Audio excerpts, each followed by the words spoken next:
Hello guys, welcome back. तो चलिए continue करते हैं बीए फिलोसफी ऑनर्स के सेमेस्टर 2 के कोर्स के साथ। और हम ये डिसिप्लिन 6 पढ़ रहे हैं, एथिक्स। उसके हम लोग यूनिट 3 का फर्स्ट टॉपिक ऑलरेडी कवर्ड है। चैनल पर आप जाकर चेक कर सकते हैं, यूट्यूब डीमिस्टिफाइड। हम लोग यूनिट 3 के सेकेंड टॉपिक भगवद गीता के निष्काम कर्म की बात करें तो अगर मैं आपको बहुत ही रफली आइडिया दूँ तो निष्काम कर्म is basically doing action without expecting result.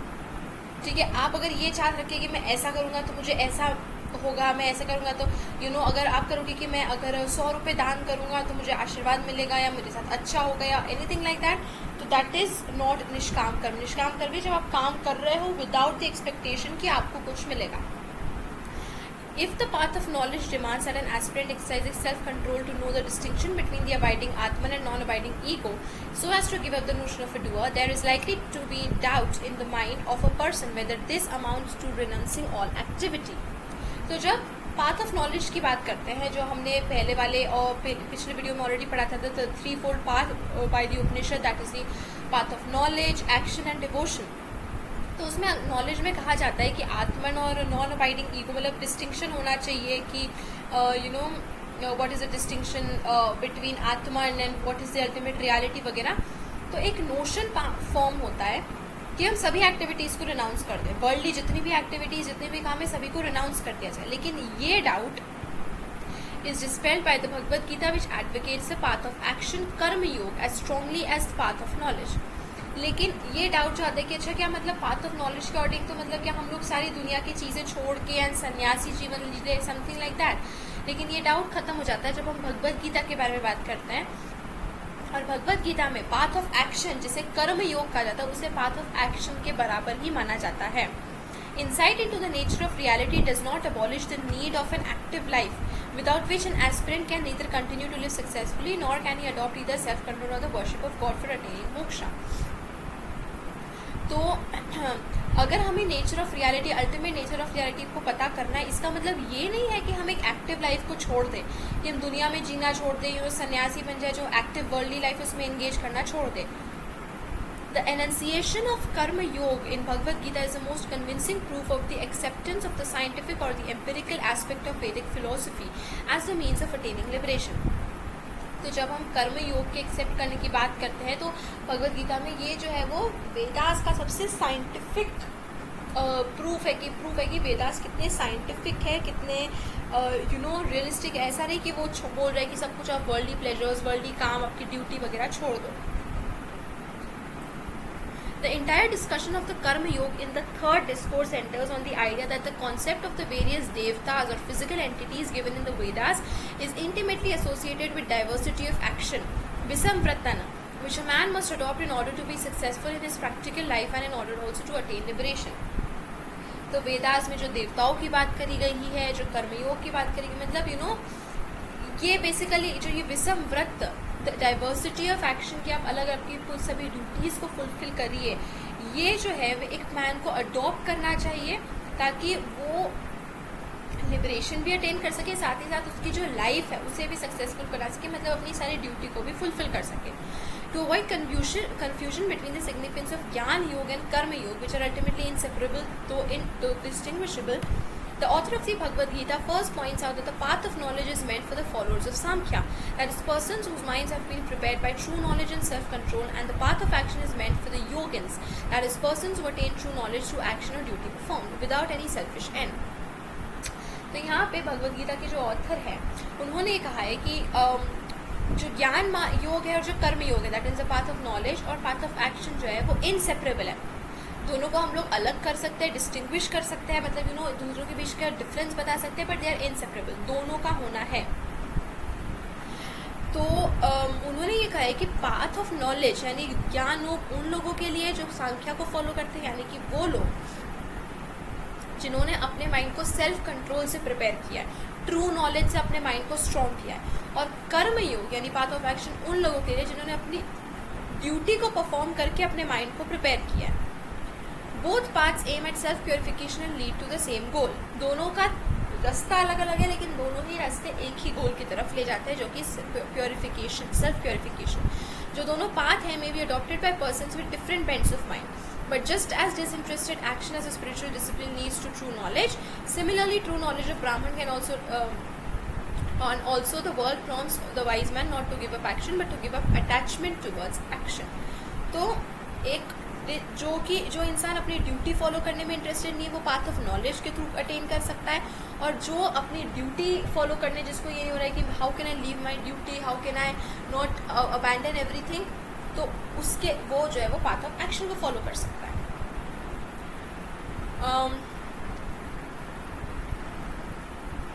And the world prompts the wise man not to give up action but to give up attachment towards action. बहुत सिंपल सी लाइन है कि हमें एक्शन को गिव अप नहीं करना है, कि हमें अपना काम करना नहीं छोड़ना है, लेकिन हमें काम से अपना अटैचमेंट हटाना है, कि उससे हमें किसी फ्रूट की एक्सपेक्टेशन नहीं रखना है. And that is what is attachment towards action. कि अगर हम लोग एक्सपेक्ट कर रहे हैं कि हमें इस एक्शन से कोई फ्रूट मिलेगा, कोई अच्छा रिजल्ट मिलेगा, that is what needs to be given up. If a person thinks that by giving up activity or by renouncing duty one reaches a state of inactivity, he would be laboring under a delusion. अगर एक इंसान को लगता है कि वो अपनी activity, अपनी वर्ल्डली लाइफ को छोड़ के, अपनी ड्यूटी को छोड़ छाड़ के एक इनएक्टिविटी के स्टेट में जाते हुए वो दिन भर मेडिटेशन करे, भगवान का नाम ले, ये सब काम करे, तो वो एक गलत उसके अंदर है.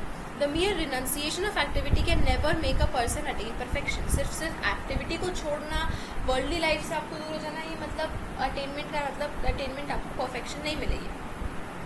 The fact is that inactivity is not at all possible as long as man exists physically, because the physical world which is generated by Prakriti continuously active in view of the constant interaction of the three gunas belonging to the Prakriti.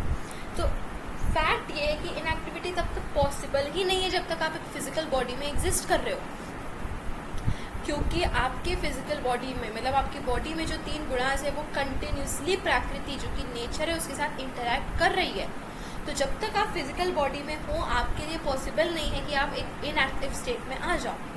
आपको worldly life से अपना जुड़ाव रखना पड़ेगा, worldly activities में part लेना ही पड़ेगा. No one can exist even for a moment without performing activity of some kind or other. कोई ना कोई एक्टिविटी उसे परफॉर्म करनी पड़ेगी, जब तक नहीं करेगा वो जिंदा रह नहीं पाएगा. Hence a person who gives up activity altogether is inferior to the karma yogi, who in spite of adopting self-control continues to perform all actions through his organs of action without being attached to those actions. तो एक इंसान जो सभी inactivity को छोड़ देता है वो एक्चुअली कर्म योगिन से बहुत नीचे है. एक कर्म योगिन जो कि अपनी पूरी ड्यूटीज प्रॉपरली परफॉर्म कर रहा है, अपने एक्शंस को फुलफिल कर रहा है, लेकिन उन एक्शंस के साथ कोई अटैचमेंट नहीं रख रहा है, उनसे कोई रिजल्ट की डिजायर नहीं रख रहा है. Performing one's daily duties is regarded by Bhagavad Gita as unavoidable both for the attainment of gradual liberation, karma mukti, and for the maintenance of one's bodily existence.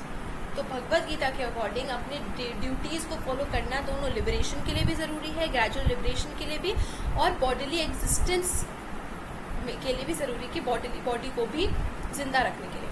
In order to support the unavoidability of performing action for the successful conduct of life in the pluralistic physical world, the Bhagavad Gita quotes the Vedic injunction which requires men to derive all physical benefits from the gods by performing sacrifices, that is by analyzing the physical phenomena and by yoking nature to enjoy physical pleasures. तो ताकि वो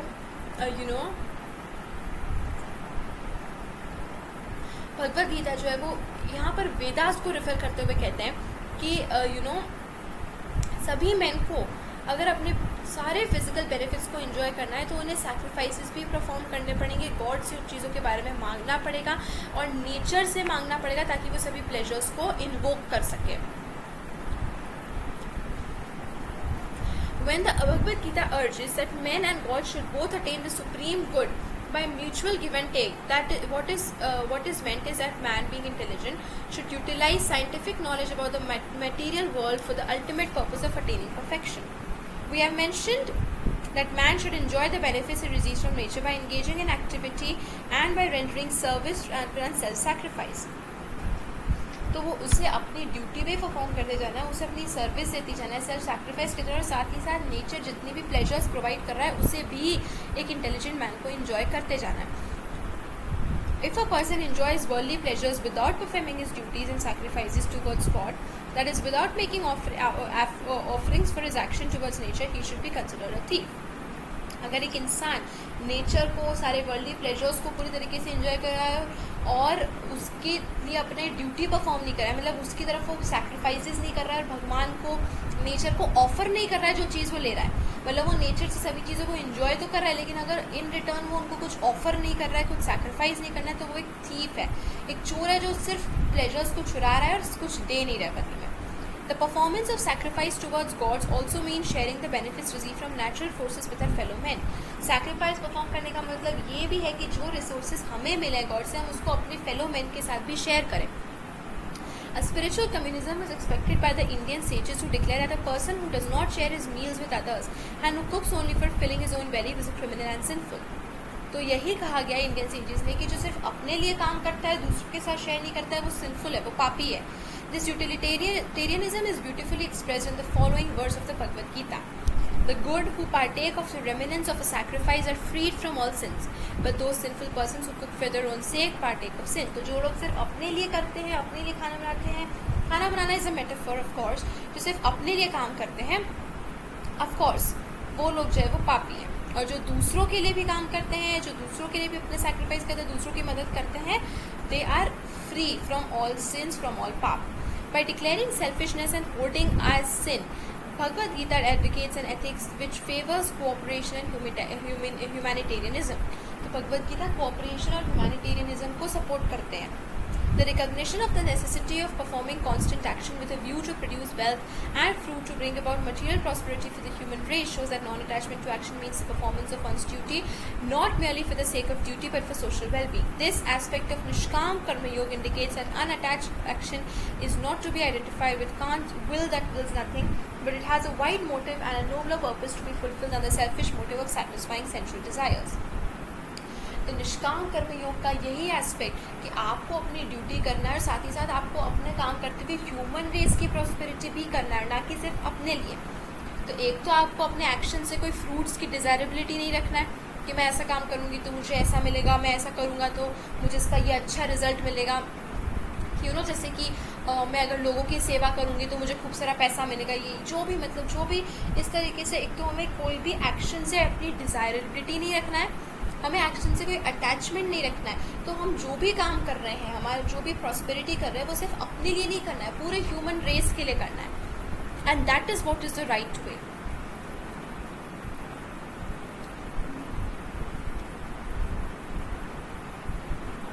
We have to interpret the oft-quoted verse of the Bhagavad Gita, which exhorts us to renounce the fruits of the action we perform in the light of the above discussion. मतलब your only right is to continue to work. ये निष्काम कर्म यही है कि आपको सिर्फ अपना काम करते रहना है, लेकिन किसी रिजल्ट को नहीं देखना है, रिजल्ट का वेट नहीं करना है, किसी रिजल्ट के लिए काम नहीं करना है. कोई भी फ्यूचर बेनिफिट के लिए कोई भी एक्शन परफॉर्म मत करिए, बट उसको मतलब किसी को अपनी इन एक्टिविटी के साथ अपने आप को अटैच भी नहीं करना है. ऐसा भी नहीं कि कोई काम ही नहीं करना है, लेकिन आप काम कर रहे हैं तो उसका बेनिफिट का वेट मत करिए, उसके बेनिफिट के लिए काम मत करिए कि मैं ऐसा इसीलिए करूँगा क्योंकि आगे जाके मुझे इससे ये बेनिफिट मिलेगा. 2 points are noteworthy in the context of the unattached performance of action. First is Nishkam Karma Yoga does not advocate renunciation of action, but is simply propounds renunciation in action.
So sorry, didn't realize कि my mic was okay.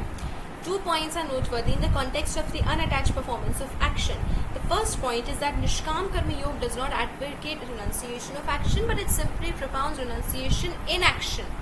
तो निष्काम कर्म renunciation of action नहीं बोलता कि आप action करना छोड़ दो, काम करना छोड़ दो, but renunciation in action, कि आप action से किसी भी fruit, किसी भी result की desire मत रखो, action से attachment मत रखो, सिर्फ do it for duty sake, duty for duty sake, कि आपकी वो ड्यूटी है, आपको वो काम करना है, डू इट फॉर दैट.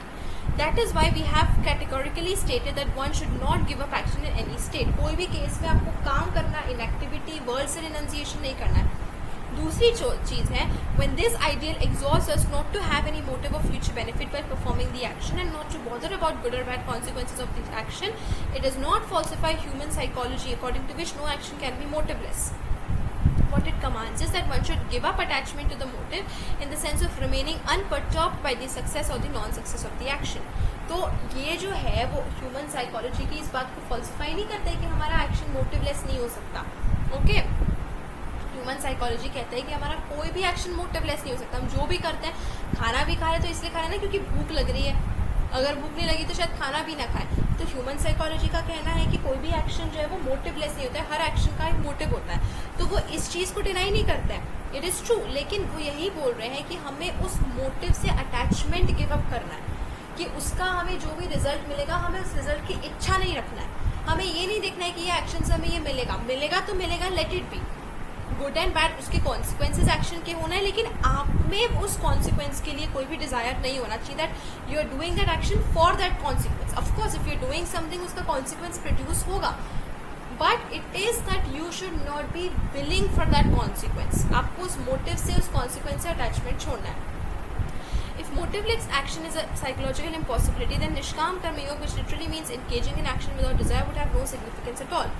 तो अगर ये चीज़ होती कि कोई भी एक्शन बिना मोटिव के नहीं हो सकता तो निष्काम कर्म तो कोई मतलब ही नहीं होता. फिर द निष्काम कर्म वुड हैव बीन जीरो, कि कोई एक्शन जब बिना मोटिव के हो ही नहीं सकता तो निष्काम कर्म is not possible. But actually में निष्काम कर्म योग recognises the motivation of action. What it points out is that the motive of one's action should not be transitory satisfaction of sensual desire, but rather the highest motive of self-realization.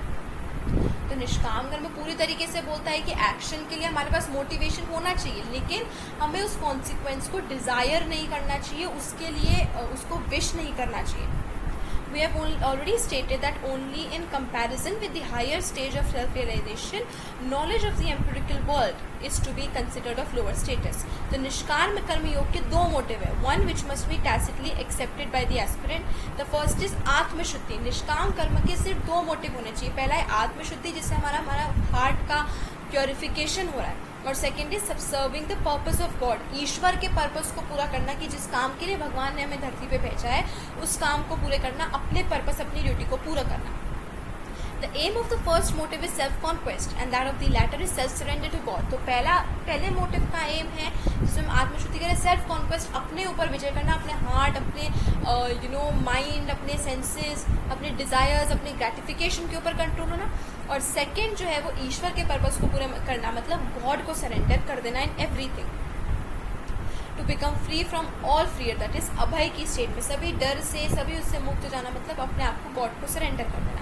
If a person accepts the first motive, he must sacrifice his personal interest for that of the society as a whole and bring about social wellbeing even at the cost of his own life. अगर वो पहले वाले motive को fulfil करता है तो उसे अपने पर्सनल गेन को छोड़ते हुए सोशल वेलबींग को देखना है, even at the cost of his own life.